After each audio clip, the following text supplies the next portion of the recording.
په 24 جولای باندې جسټس چې کوم دی نو هغه یو فیصله کړې ده او نن چې د جمعې ورځ ده نن په هغې خلاف باندې په ټول پاکستان کې احتجاجونه دي. هغه فیصله چې کومه وه نو دا چونکې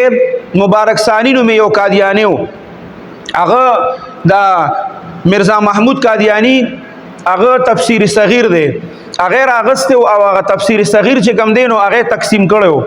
او دا چونکې ایکټ یو جوړ شوی دی او دا قانون جوړ شوی دا په 2019 کې جوړ شوی دی، بیا هغه په هغې باندې کار چې کومونو په 2021-22 کې شروع شوی نو دی بیا په 2022 کې غالبا ارست شوی چې کله هم یو قادیانی یو داسې قسمه په قرآن کې تحریف شده سیزه هغه څوک تقسیم کی یا یې چاله ورکړو نو هغه قانونا جرم دی. نو هغه زمونږ چیف جسټس چې دی هغه کیس چلیده نو د هغه په حق کې چیف جسټس یو پیره فیصله ورکړه او د قادیانانو په حق کې فیصله وشوه. بیا زمونږ څومره ټول ملک کې چې څومره مکاتب فکر دي که هغه اهل حدیث دي که بریلیان دي که هغه دیوبندیان دي دا ټول را پاسېدل، دی احتجاجونه شروع کړه نو هغوی ورته ووایي چې زه داسې کار به وکړو چې په دې کیس باندې به دوباره نظرثاني وکړو. د نظرثانۍ دپاره هغه کیس مقرر شو نو دی خپل مشران چې مونږ خو د ټول ملک دا خبره نشو اورېدی، تاسو خپل مشران مقرر کړئ نو هغوی به مونږ سره خبره وکړي، د هغې هغه خبره به مونږ واورو نو هغې کې به بیا مخکې مونږ فیصله وکړو. دی وی ټیک د به دی د خپلې یو 15 غټې مدرسې چې وی لکه زمونږ د دیوبند والا نه جامعه دارالعلوم کراچۍ نه شیخ الاسلام حضرت مولانا مفتی تقی عثمانی صاحب دامت برکاتهم العالیه هغه واغسته، دغه شان د جامعه نعیمیین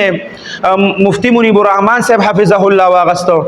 دغه شان جامعه محمدیه چې و د هغې نه مفتی صاحب واغشته،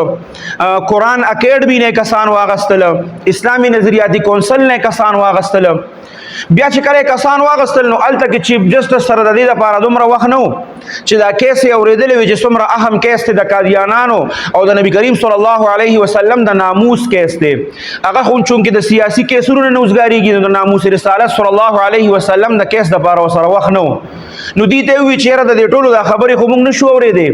او زموږ د جمعیت علما اسلام د طرف نه د هغې چې کوم وکیل دی کامران مرتضی صاحب هغه پیش شو، هغه خبره چې کله هغې ته مغې چې د ټولو دا خبرې خو موږ نشو اورېدی نو هغې ته ځان په دې باندې خلاص کړه چیف جسټس صاحب چې تاسو دا هر څه موږ ته په ریټرن کې راکړئ. نو هغې کې بیا 2-3 هفتې ټایم ولګېده، 2-3 هفتې پاس چې هغې خپل نوټونه تیار کړه چې هغې کله هلته یوړله نو ویې کتل ویې چېرې دا نوټونه خو هم ډېر شي دي خو هغې ټولو اتفاق چې وکړو هغه د مفتی تقي عثماني صاحب حفظه الله په هغه نوټ باندې اتفاق وکړو چې دا نوټ جمع کې بس دا نوټ دې دی وګوري بس دا زموږ د ټولو له طرف نه دی.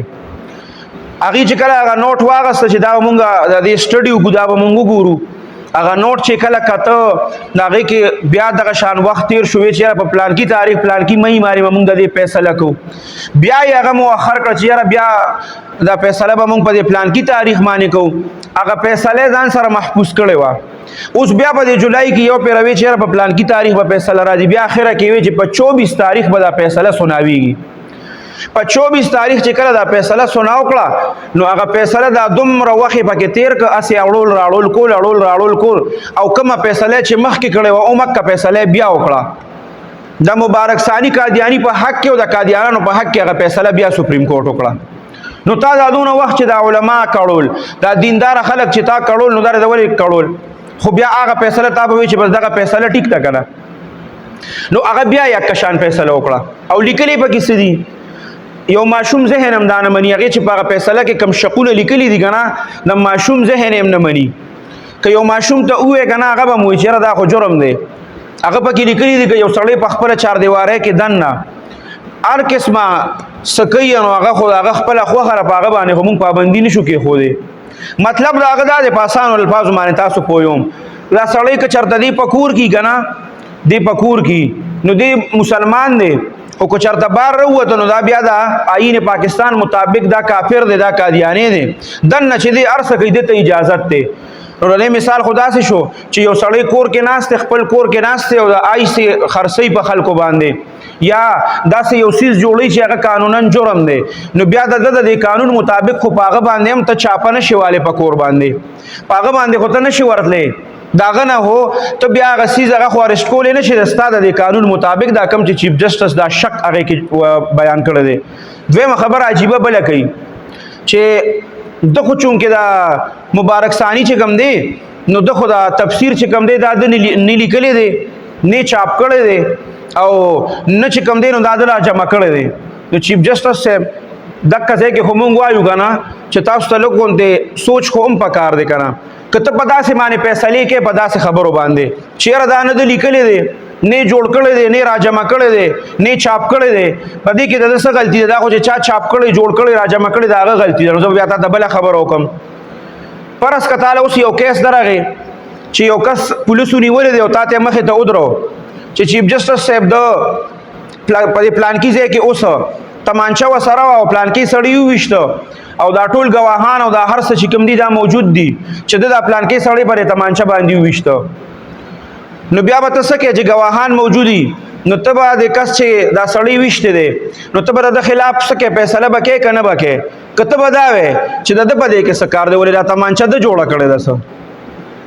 دا تمانچه ولې ده جوړه کړې ته خو د ماشومانو خبرې کوې ته به وایې چې دا تمانچه ده جوړه کړې دا تمانچه خو چې چا جوړه کړې لاړ شه هغه فکټرۍ والا راونیسه دې تمانچې له چې چا دا پرزې جوړې کړي دي لاړ شه هغه راونیسه دې تمانچې له چې چا دا ګولۍ جوړې کړي دي هغه راونیسه دا بارود چې ورله چا جوړ کړي دا هغه راونیسه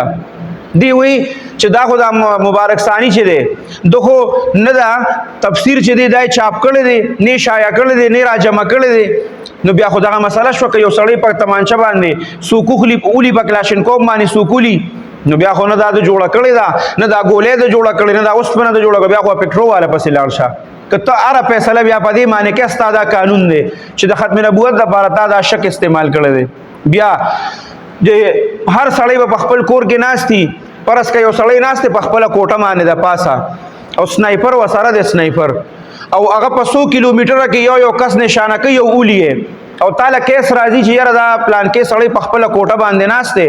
او هغه سره سنایپر دی او هغه پلان کې او پته نه لګي 10-12 کسان یې وویشتل نو ته به ورته څه وایې چې دا مړه خو خپله چاردیوارۍ کې دننه ناست دی دا څه جرم خو نه دی لکه چې د قادیاني دپاره وایې چې په خپله چاردیوارۍ کې دې دننه هر څه کولی شي نو بیا خو دا د هر چا دپاره دا قانون شو که نه نو د دې د وجې نه نن انشاءالله په مردان کې ختم نبوت چوک کې او په هر ځای کې په ټول ملک کې نن د جمعې مونځ نه بعد د دې په باره کې باقاعده بھرپور احتجاجونه دي